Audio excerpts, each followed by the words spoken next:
Hello friends, let us now learn some important points about fertilization. Now, fertilization occurs when the sperm reaches the reproductive tract. First, the changes that occur in the sperm are capacitation occurs. Capacitation is, what is capacitation? It is the ability of the sperm to fertilize ova. Ability of the sperm to fertilize ova is capacitation. This capacitation occurs in female reproductive tract. Okay, here this begins, capacitation will actually begin in cervix, and this becomes majorly it is seen in female reproductive tract. In the female reproductive tract, it is seen in fallopian tube. It is majorly seen in fallopian tube. Now, then within 30 minutes of entry into the fallopian tube, into the cervix, the sperm reaches the fallopian tube. Okay, once the sperm reaches fallopian tube, then there is a reaction which occurs, which is called as acrosomal reaction. So in the acrosomal reaction, the sperm attaches to the zona pellucida. Sperm attaches to zona pellucida by the receptors, that is ZP1, 2 and 3. This is acrosomal reaction. Then the next reaction which occurs is the third reaction, which is there occurs cortical reaction. In the cortical reaction, already the sperm has attached to the zona pellucida in acrosomal reaction. Now the sperm will penetrate the zona pellucida and it now reaches the cortex of secondary oocyte. It reaches the cortex of secondary oocyte. In the secondary oocyte, with the help of zona pellucida 2 enzyme and calcium ions, with zona pellucida 2 and calcium ions, the cortex will now release the enzymes. Okay, now these enzymes which are released by the cortex, these will make zona pellucida impermeable to the sperms. These will make zona pellucida impermeable to sperms.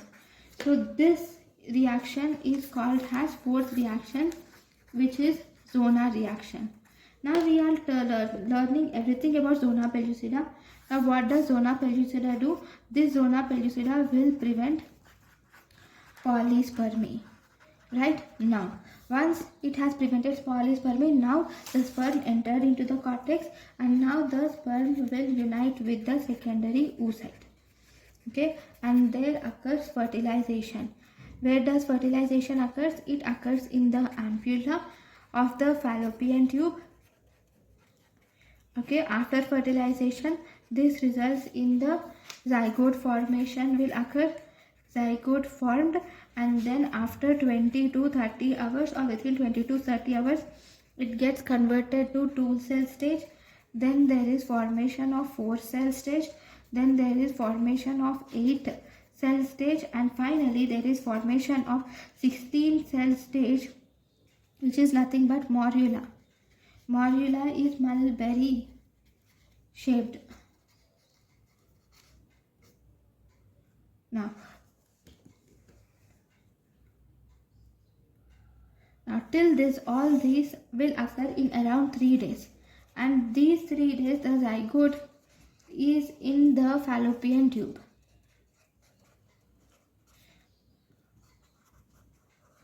And the secretory cells which are present in the fallopian tube, these will provide nutrition to the sperm cell during its stay. To the zygote, they will provide the nutrition. Okay, now once it has reached the morula, okay, now this morula, now what does this morula do? This morula moves into uterine cavity. it moves into uterine cavity by two factors. One, it moves into uterine cavity by the peristalsis in the tube, and second, movement of cilia. Among all these, what is important? Peristalsis in the tube is the main factor. Then, if you see the fallopian tube contains three types of cells. It has columnar cells, it has secretory cells. What does secretory cells do? They will provide nutrition to the sperm. And then we have PEG cells.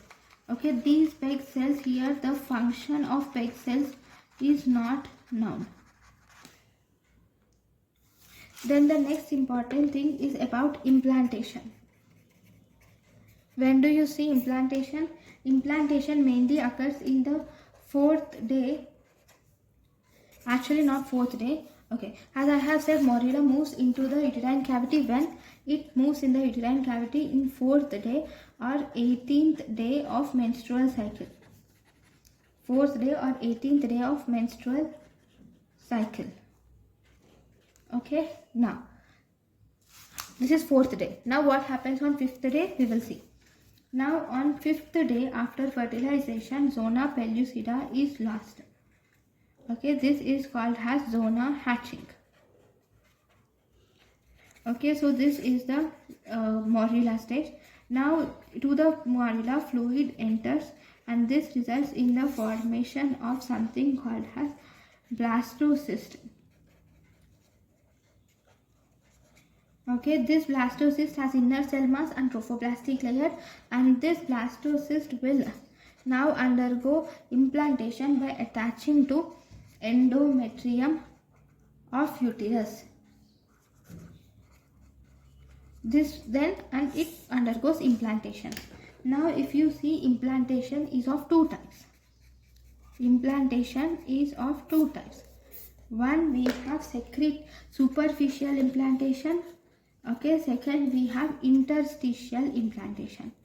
So superficial implantation will attach, obviously as the name says, superficially to endometrium, whereas deep implantation, obviously it will attach deep inside the endometrium. So as a result, this interstitial implantation occurs in humans. Now if you do an ultrasonographic technique at this stage, on ultrasonography, what do you see? On ultrasonography, if you see,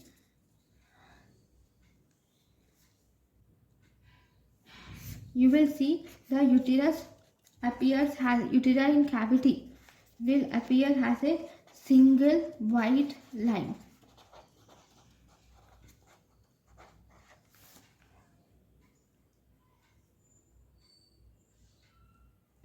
And there will be the blastocyst will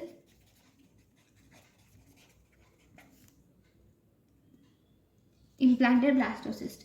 It is not seen actually. This sign is called as intraduodenal sign, and this intraduodenal sign is the first sign of pregnancy. Okay, next. In the pregnancy, if you see the endometrium in the pregnancy is divided into three types.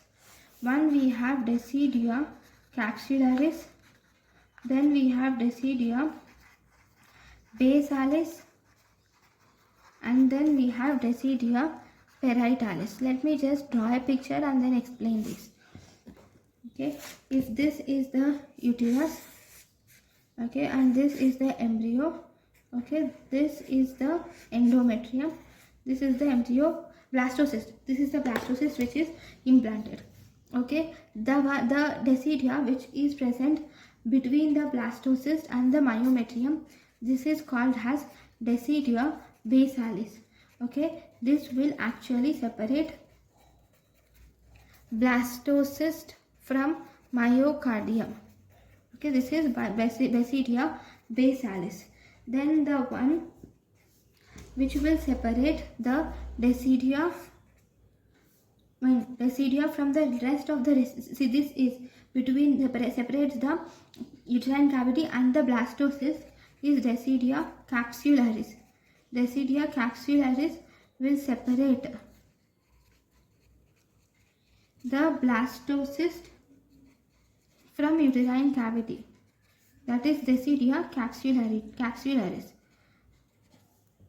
Okay, the rest of all this is called as residuum parietalis.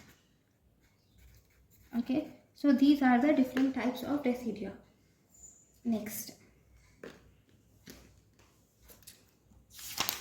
if you see the one-liners. In one-liners, first, implantation.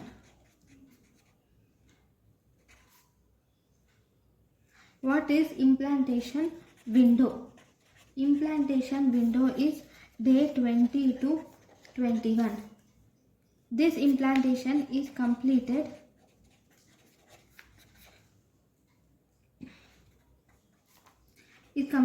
by 10 days. I'll write it here actually. This implantation,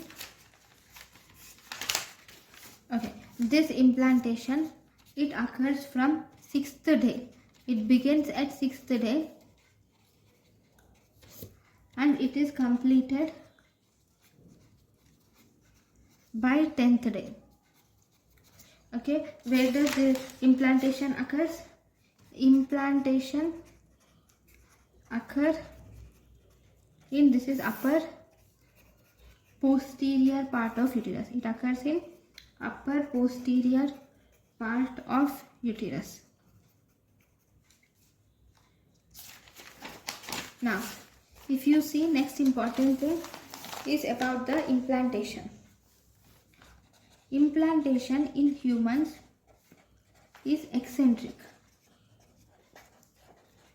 That is, it is not occurring in the center. If you see, this implantation is occurring on one side. So implantation is eccentric or it occurs on one side. Okay, so let us now learn the differences between true gestation sac and pseudo gestation sac. Okay, in true gestation sac, the uterus is eccentrically located. Okay, whereas in pseudo gestational sac, here the uterus is centrally located. The gestational sac is centrally located in pseudo gestational sac. Because of implantation, the growth of the uterus is unequal. This unequal growth of uterus is a type of sign which is called as Piscasek sign. Some patients will develop bleeding at the time of implantation. The bleeding at the time of implantation, this bleeding is called as Hartmann sign. What is this called? This is Hartmann sign, or also called as placental sign. Okay, next, what are the phases of inflammation? Phases of implantation. Phases of implantation include, we have apposition phase. Apposition phase, the main, what is the transmitter? The main transmitter in apposition phase is selectin. Then in adhesion phase, the transmitter in adhesion phase is integrin. And then the transmitter in invasion phase is metalloproteinases. Okay, so this is about the phases of implantation. Now if you see, what is some important one-liners about the thickness of endometrium. If you see thickness of endometrium, okay, thickness of endometrium, right? Thickness of endometrium, if you see, normally the thickness of endometrium normally at the time of implantation is around 10 to 12 millimeters. Thickness of endometrium, if after menstruation, the thickness of endometrium is around 0.5 millimeters. Then at ovulation, the thickness of endometrium is 2 to 3 millimeters. and in secretory phase the thickness of endometrium is around 5 to 6 millimeters.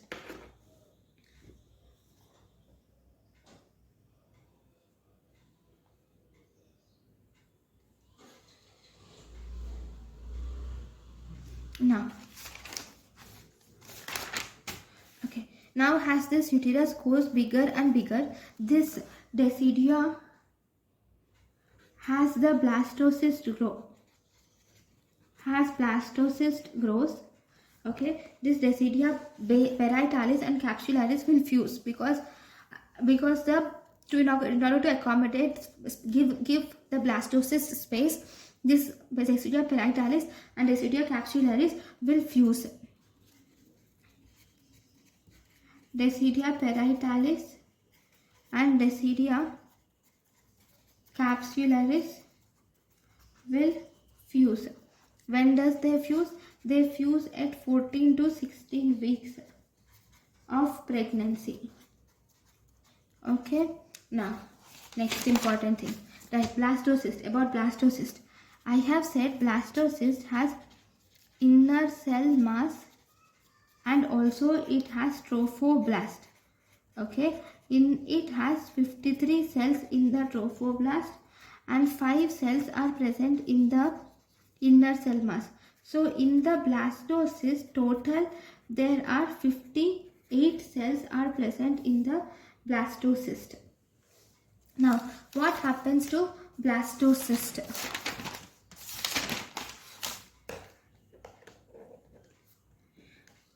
Now this trophoblast, after around 8 days after fertilization, trophoblast will divide into cytotrophoblast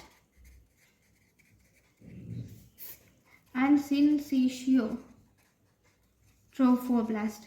This syncytiotrophoblast will produce beta HCG. It produces beta HCG. So this, because it produces beta HCG, it is called as hormone factory of placenta. Okay, then we have cytotrophoblast. Cytotrophoblast, which is present near the decidia basalis, will form chorionic frondosome. What is this chorionic frondosome? It is a villi-like structure. What is it? It is a villi. This chorionic frondosome is a villi, it forms villi-like structure. Okay, it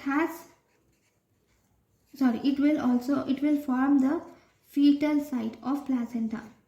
It forms fetal side of placenta. Okay, this is chorionic frondosome.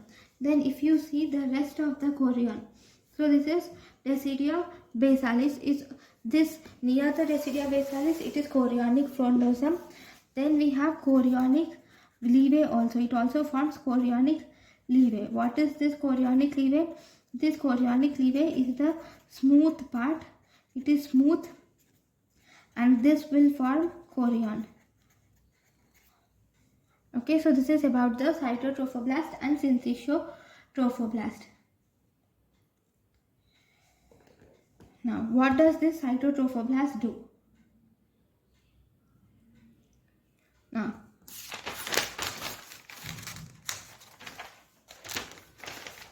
this cytotrophoblast will do one more thing. Cytotrophoblast will now convert the maternal arteries,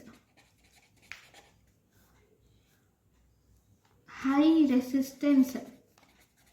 It converts high resistant maternal arteries to low resistant maternal arteries. It converts high resistant maternal arteries to low resistant maternal arteries.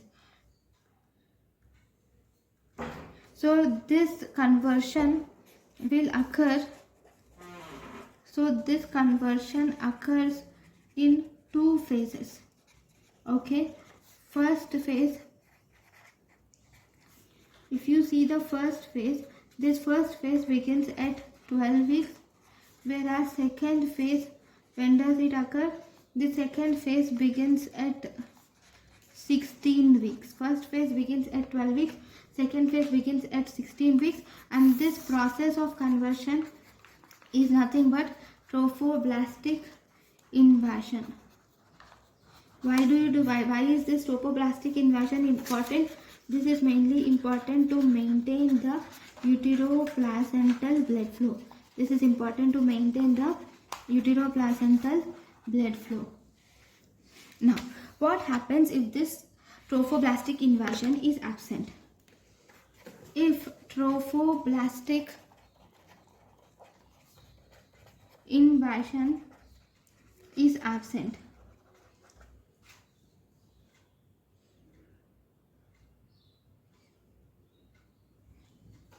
then there is no conversion of high resistant maternal arteries to low resistant maternal vessels.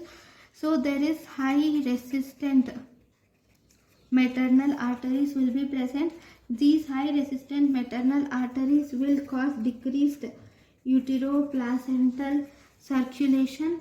So because of decreased uteroplacental circulation, you will see the baby suffering from intrauterine growth retardation. There can be pregnancy induced hypertension. There can be placenta accreta also. Okay.